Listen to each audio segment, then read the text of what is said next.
Hello, सभी को मेरा नमस्कार। डियर स्टूडेंट्स, अतीत में दबे पांव पाठ जिसके लेखक ओम थानवी जी हैं, ऐतिहासिक पाठ है। उसके बाद आगे पढ़ते हैं पेज नंबर 44 तक हम, यानी कि आज हम पेज नंबर 44 पे पैराग्राफ नंबर सेकंड पढ़ेंगे। यहाँ तक हम पढ़ चुके थे। पेज नंबर 44 हमारा शुरू होगा पैराग्राफ नंबर सेकंड। रिवीजन में हमारा लेसन चल रहा है ये। चलिए पढ़ते हैं आगे। अनचाहे मुझे मोहनजोदड़ो की गलियों या घरों में राजस्थान का ख्याल न आए, ऐसा नहीं हो सका। यानी ओम थानवी जो पाठ के लेखक हैं वो कह रहे हैं कि मैं जब मोहनजोदड़ो की गलियों में विचरण कर रहा हूँ, घूम रहा हूँ, तो मुझे राजस्थान का अगर ख्याल ना आए तो ऐसा बिल्कुल नहीं होता है। अवश्य मुझे वहाँ का ख्याल आएगा। ऐसा लेखक इसलिए कह रहे हैं क्योंकि लेखक खुद राजस्थान से बिलोंग करते हैं और इस ऐतिहासिक जो मोहनजोदड़ो की सभ्यता है, इंडस सिविलाइजेशन है, मोहनजोदड़ो के बारे में जो रिसर्च कर रहे हैं, लिख रहे हैं, यात्रा कर रहे हैं, यात्रा में जो उपलब्ध उनके पास दस्तावेज हुए हैं, भले वो खंडर के रूप में वहाँ साक्ष्य के रूप में मिले हैं, जो भी खंडर हैं, जो भी साक्ष्य के रूप में वहाँ उपलब्ध हैं, उसके बारे में हमें बता रहे हैं। आगे कह रहे हैं महज इसलिए नहीं कि राजस्थान और सिंध गुजरात की दृश्यावली एक सी है। अब आप जानते हैं, मैंने कहा था आज से, यानी जब ये रिसर्च हुआ होगा उससे 5000 साल पहले की उस इंडस सिविलाइजेशन के बारे में हमें ओम थानवी जी बता रहे हैं। तो ये उस समय की बात है, गुलाम भारत की बात है। यानी कि सीमा आप जानते हैं, राजस्थान की भी वहाँ सीमा है, गुजरात की वहाँ सीमा है। तो क्या करें लेखक कि महज इसलिए नहीं कि राजस्थान और सिंध गुजरात की दृश्यावली एक सी है, यानी गुजरात, सिंध और राजस्थान के जो दृश्य हैं वो एक जैसे हैं। कई चीज़ें हैं जो मुझे यहाँ से वहाँ जोड़ जाती हैं। इनमें कुछ ऐसी चीज़ें हैं, मैक्सिमम ऐसी चीज़ हैं जो राजस्थान की चीज़ों से मोहनजोदड़ो की चीज़ें मिलती हैं। कहने का तात्पर्य ये है कि मोहनजोदड़ो में जो खंडर हैं उनकी तुलना राजस्थान में भी होती है। प्यारे विद्यार्थियों, ऐसा इसलिए बताया जा रहा है क्योंकि हम इस हिंदी साहित्य के माध्यम से तो कुछ ही स्थानों के बारे में जान रहे हैं, इंडस सिविलाइजेशन, लेकिन जब आप इतिहास इसको पढ़ोगे तो और भी डीपली है। यानी कि इस मोहनजोदड़ो के अलावा भी इस इंडस सिविलाइजेशन में सिंधु घाटी सभ्यता के अंतर्गत अन्य स्थानों में भी खुदाई हुई थी। राजस्थान में, आपके गुजरात में, जगह जगह विवरण आता है। इतिहास में इसका डिटेल से विवरण बताया गया है। हम वही पढ़ें जो हमारी हिंदी साहित्य की बुक में है, यानी कि वितान भाग में एक बताया गया है। मैं आपकी नॉलेज के लिए बता रहा हूँ। कह रहे हैं जैसे हजारों साल पुराने यहाँ के खेत, बाजरे और ज्वार की खेती, मोहनजोदड़ो के घरों में टहलते हुए मुझे कुलधरा की याद आ गई।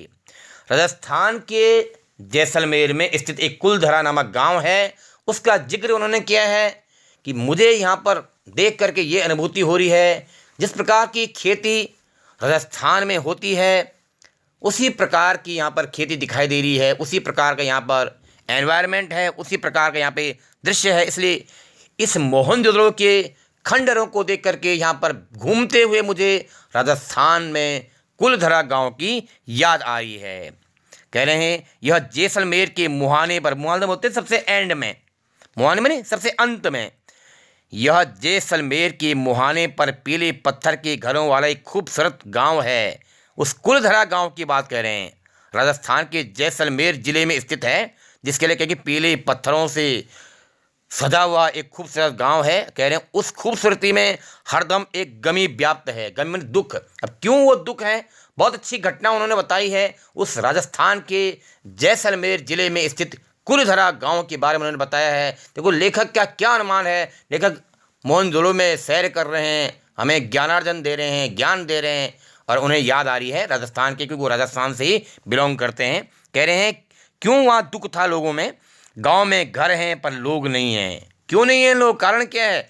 कोई 150 साल पहले राजा से तकरार पर स्वाभिमानी गांव का हर बासिंदा मानी व्यक्ति रातों रात अपना घर छोड़ चला गया। कितनी नॉलेज की बात हमें लेखक ओम थानवी जी बता रहे हैं। उस कुलधरा गांव में एक दुख था, राजा से तकरार हुई लोगों की, और पूरे गांव के लोग उस गांव को छोड़ करके चले गए। दरवाजे असबाब, असबाब माने होता है सामान, दरवाजे असबाब पीछे लोग उठा ले गए, यह घर खंडर हो गए पर ढहे नहीं।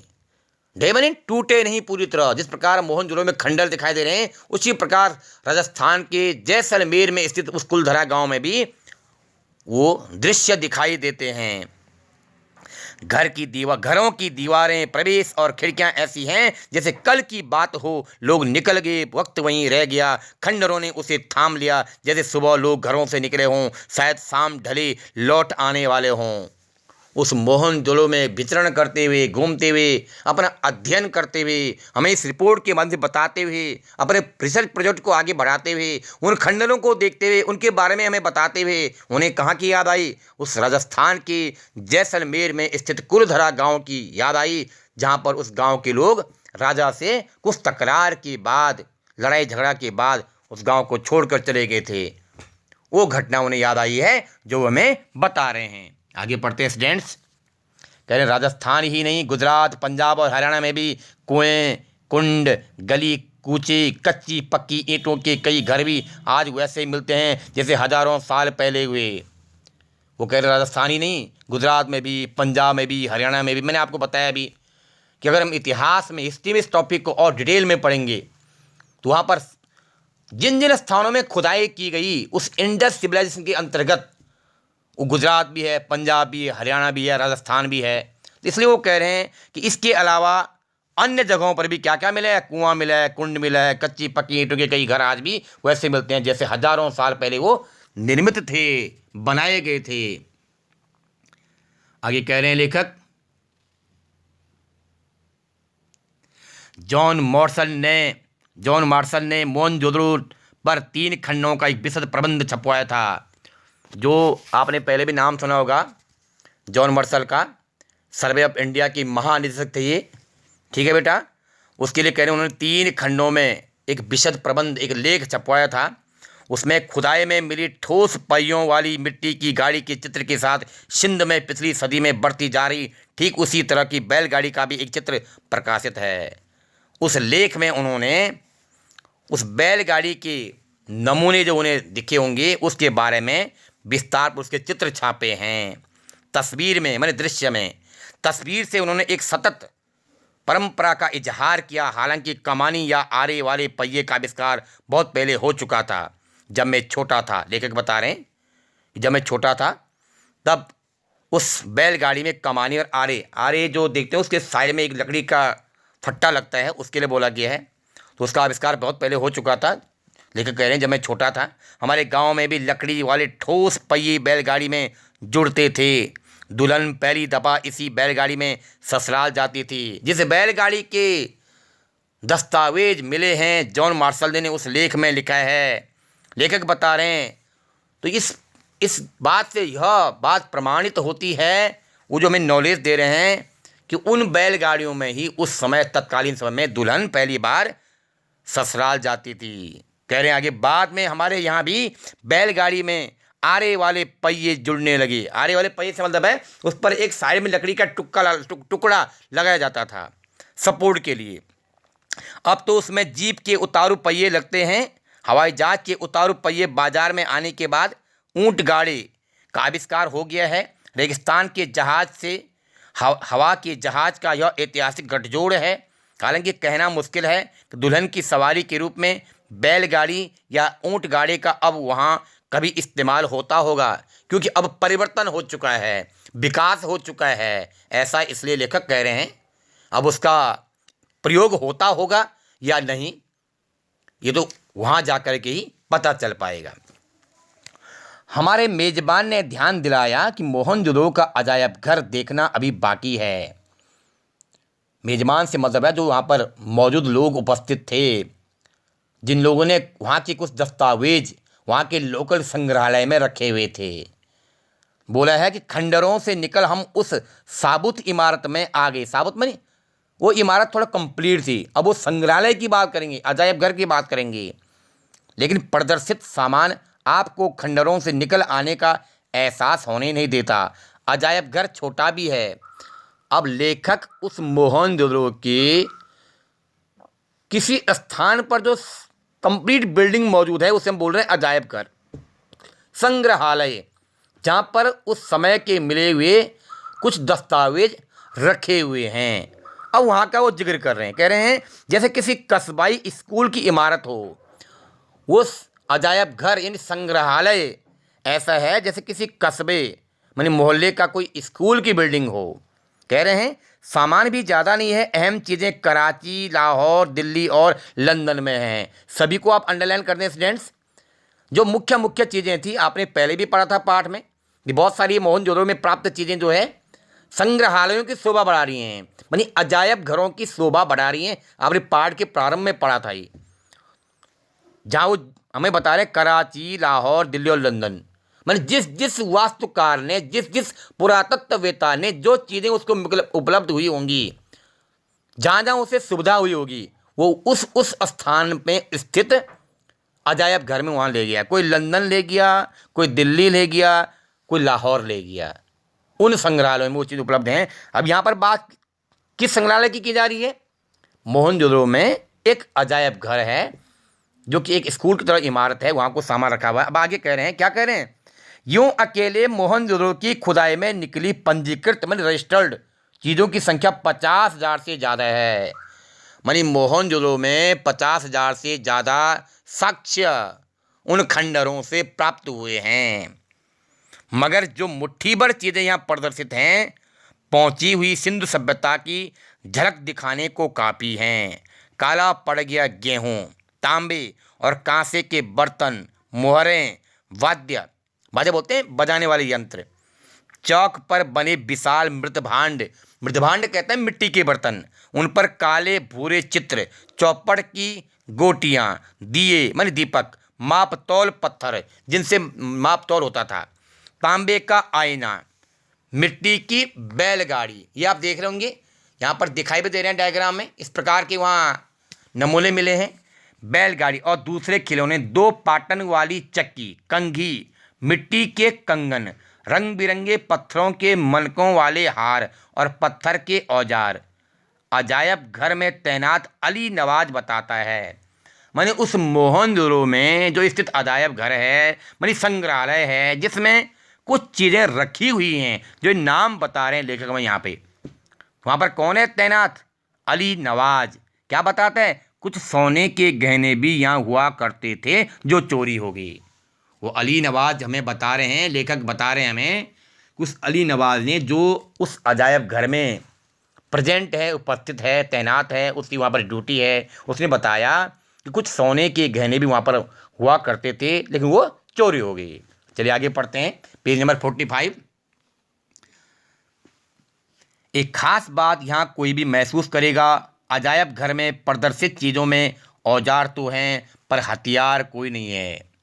जो वहाँ पर उस अजायब घर में प्रदर्शित, जिसे हम एग्जीबिशन कहते हैं ना, एक तरह से जो चीज़ें उपलब्ध हैं उसमें औजार तो है पर हथियार कोई नहीं है। आगे लेखक बता रहे हैं, मोहनजोदड़ो क्या हड़प्पा से लेकर हरियाणा तक समूची सिंधु सभ्यता में हथियार उस तरह कहीं नहीं मिले हैं जैसे किसी राजतंत्र में होते हैं। राजतंत्र माने राजा का शासन, उसको बोला गया राज, मतलब जिसे किसी राजा के शासन में हथियारों का बोलबाला होता है, वैसे वहाँ पर उपलब्ध नहीं हुए हैं। इस बात को लेकर विद्वान सिंधु सभ्यता में शासन या सामाजिक प्रबंध के तौर तरीकों को समझने की कोशिश कर रहे हैं। वहाँ अनुशासन जरूर था पर ताकत के बल पर नहीं। मानी सिंधु घाटी सभ्यता में, इंडस सिविलाइजेशन में, मोहनजोदड़ो हड़प्पा में अनुशासन था पर किसी राजा के भय वाला अनुशासन नहीं था। राजा का आतंक वहाँ पर नहीं था, राजा का भय नहीं था। वे मानते हैं कोई सैन्य सत्ता शायद यहाँ न रही हो, मगर कोई अनुशासन जरूर था जो नगर योजना, वास्तुशिल्प, मोहर ठप्पों, पानी या साफ सफाई जैसी सामाजिक व्यवस्थाओं आदि में एक रूपता मानी एक समानता तक को कायम रखे हुई था।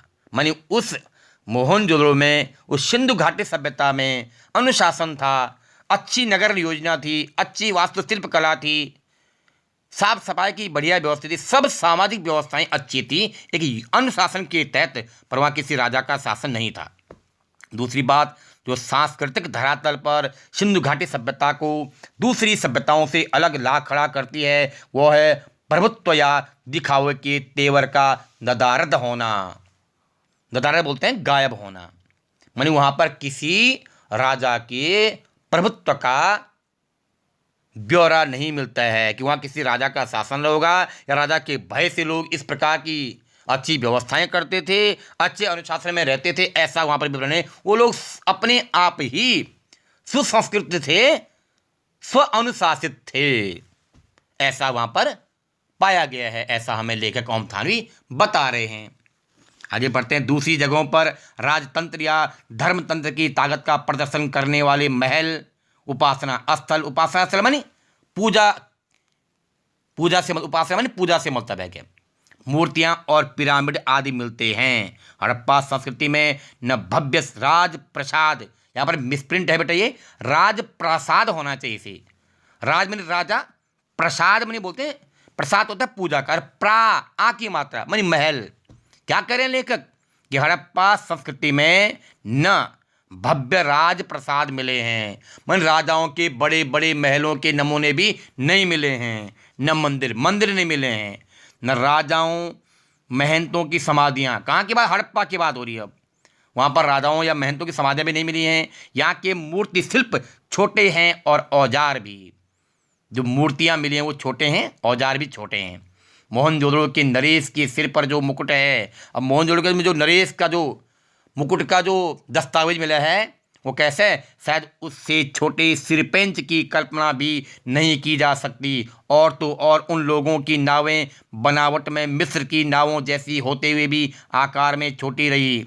वहाँ पर जो नाव के अवशेष मिले हैं वो मिस्र में उपलब्ध नावों के आकार से भी छोटी थी। मानी जो मिस्र की सभ्यता में नावों के अवशेष मिले होंगे, दस्तावेज मिलेंगे, उससे छोटी नावों के अवशेष कहाँ मिले हैं? हड़प्पा मोहनजोदड़ो में मिले हैं। आज की मुहावरे में कह सकते हैं वह लो प्रोफाइल सभ्यता थी। लो प्रोफाइल मानी निम्न स्तर वाली। लघुता में भी महत्ता, लघुता बोलते छोटे के लिए, निम्नता के लिए, महत्ता बोलते इंपॉर्टेंस, अनुभव करने वाली संस्कृति। अर्थात सिंधु घाटी सभ्यता लघुता में भी, निम्न स्तर में होते हुए भी बहुत महत्वपूर्ण सभ्यता थी। विश्व की महान सभ्यताओं में एक सभ्यता थी सिंधु घाटी सभ्यता। आगे पढ़ते हैं। मोहनजोदड़ो सिंधु सभ्यता का सबसे बड़ा शहर ही नहीं था, उसे साधनों और व्यवस्थाओं को देखते हुए सबसे समृद्ध भी माना गया है।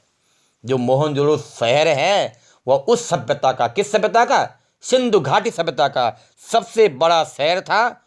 और वहाँ की व्यवस्थाओं को देखते हुए, कौन सी व्यवस्थाएं? नगर नियोजन व्यवस्था, सफाई की व्यवस्था, अनुशासन की व्यवस्था, तमाम तरह की व्यवस्थाओं को देखते हुए एक समृद्ध शहर था वो, एक संपन्न शहर था वो, एक उच्च कोटि का शहर था, एक उत्कृष्ट शहर था वो, ऐसा लेखक बता रहे हैं। फिर भी इसकी संपन्नता की बात कम हुई, तो शायद इसलिए उसमें भव्यता का आडंबर नहीं था, माने दिखावा नहीं था, विशालता या विराटता का आडंबर वहाँ नहीं दिखाया गया।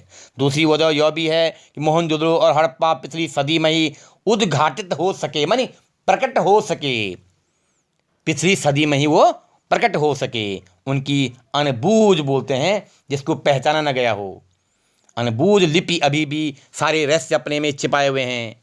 लिपि मानी अक्षरों की बनावट से मतलब है कि एक चीज़ वहाँ पर जो ऐसी है जो ज़्यादा पहचानी नहीं जा सकी, उनकी लिपि के बारे में ज़्यादा जानकारी, ये तो जाना गया है कि वो पढ़े लिखे थे, साक्षर थे, लेकिन उनकी लिपि के बारे में ज़्यादा जानकारी नहीं मिली है।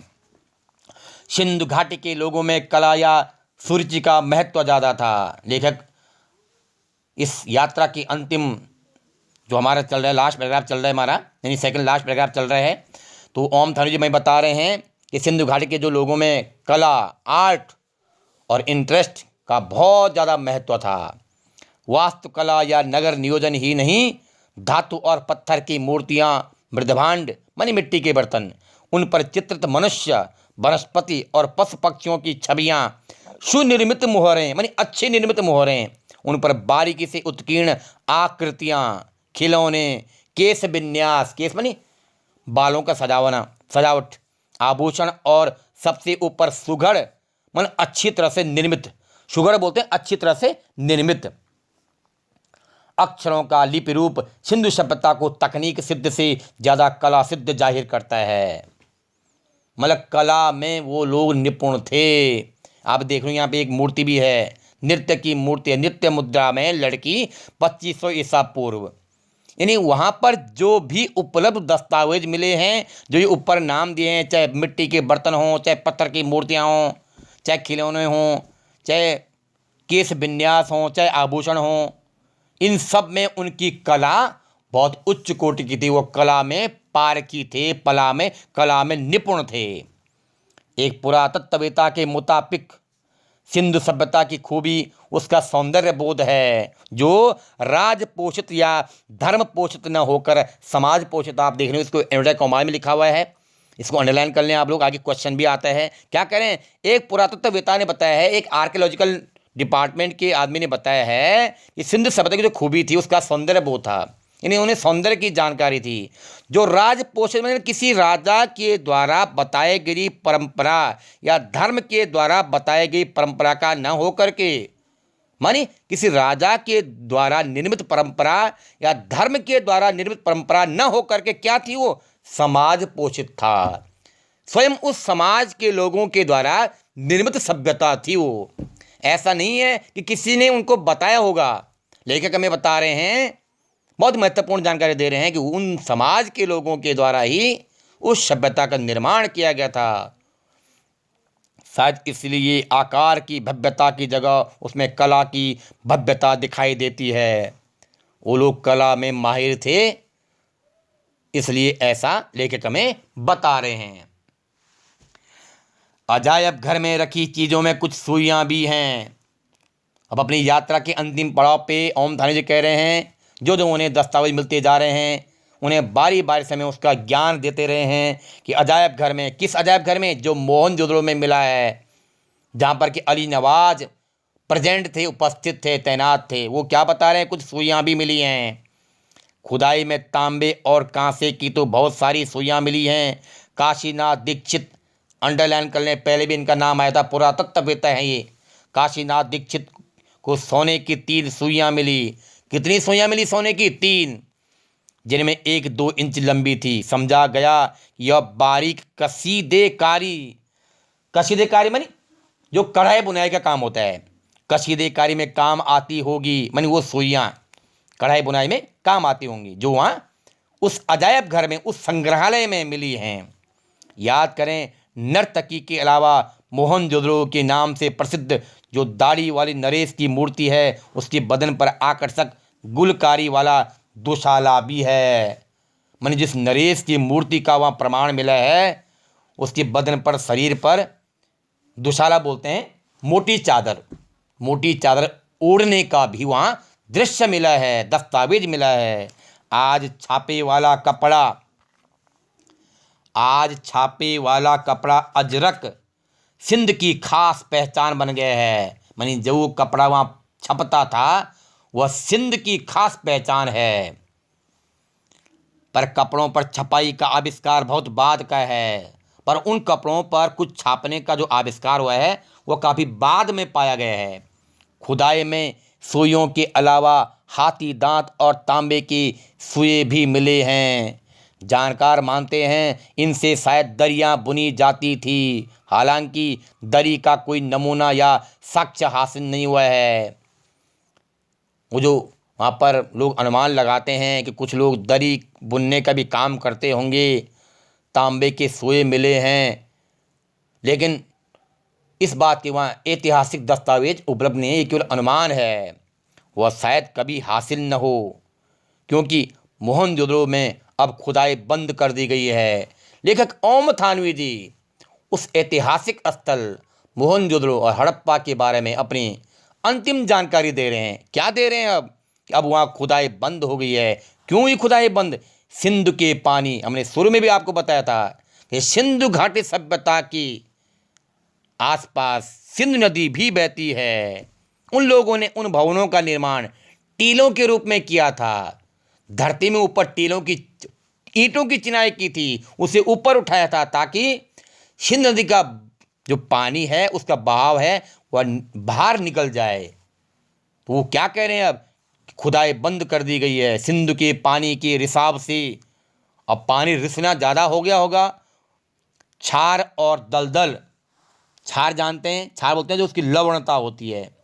दलदल जिसमें आदमी धंसता है, पैर धंसने बैठ जाते हैं, उसको दलदल की समस्या पैदा हो गई। यानी ओम थानवी में कह रहे हैं तत्कालीन समय में जब उनकी टीम वहाँ पे गई थी, क्या क्या उन्हें दस्तावेज मिले थे, वो कह रहे हैं एंडिंग में कि अब वहाँ पर खुदाई बंद कर दी गई है, दलदल की समस्या हो गई है, पानी का रिसाव हो गया था।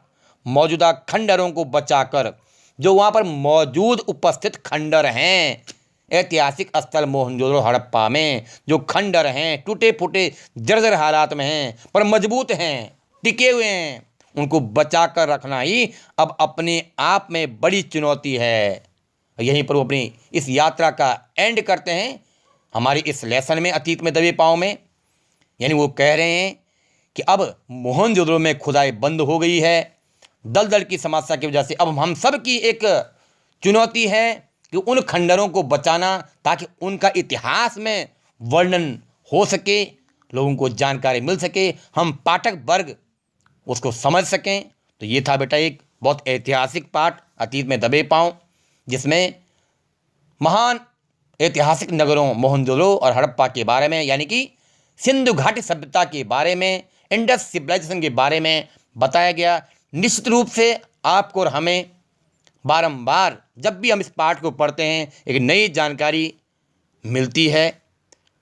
तो कोई भी समस्या आपको हो अभी भी किसी भी पैराग्राफ को समझने में, तो आप हमें प्रश्न अवश्य पूछें। धन्यवाद।